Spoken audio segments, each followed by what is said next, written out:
এটা ভাগবত পুরাণের 12 স্কন্ধে বৈষ্ণবী ও সম্বলের অনুষ্ঠান ভবিষ্যৎ ও গিরিশঙ্কর নম নম নম ও মহাদেব নম ও গোবিন্দ নমঃ। ঝিনাইদহের কোটচাঁদপুর উপজেলার পালপাড়া পূজা মণ্ডপে গীতার শ্লোক পাঠ করছেন এক ব্যক্তি।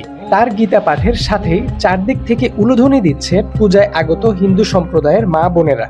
গীতার শ্লোক পাঠ করা ওই ব্যক্তি জামায়াতে ইসলামের কেন্দ্রীয় শুরা সদস্য ও ঝিনাইদহ ৩ আসন থেকে জামায়াতের মনোনয়নপ্রাপ্ত অধ্যাপক মতিয়ার রহমান। গত বছরের 10 অক্টোবর তার এই ভিডিও সামাজিক যোগাযোগ মাধ্যমে ছড়িয়ে পড়লে শুরু হয় ব্যাপক সমালোচনা। অপরদিকে সোশ্যাল মিডিয়ায় তার ভোট চাওয়ার একটি ভিডিও কিছুদিন আগে ভাইরাল হয়েছে। ভিডিওতে তিনি জামায়াতে ইসলামকে কুরআনের সংগঠন ও রক্তে ভেজা সংগঠন বলে কোটচাঁদপুর এলাকার মানুষের কাছে ভোট চান। কোরআন আমাদের জীবন বিধান, নবী আমাদের নেতা আদর্শ, কালেমা আমাদের ঝান্ডা। মা দাঁড়িপাল্লা একটা ভোট দেবো না? কত রক্তে ভেজা সংগঠন, কোরআনের সংগঠন, দাঁড়িপাল্লায় ভোট দিও। আল্লাহ এবং নবীর চেয়ে কি আপন কেউ হয়? তাহলে সেই সংগঠন জামাত, এটা দিতে হবে। তা না হলে আল্লাহর কবরে তো শান্তি পেতে হবে, জান্নাত পেতে হবে।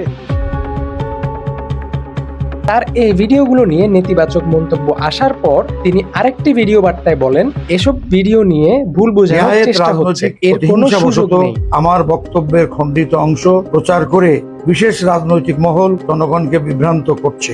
এ বিষয়ে অন্য কিছু ভাববার বা ভুল বোঝাবুঝির কোনো সুযোগ নেই।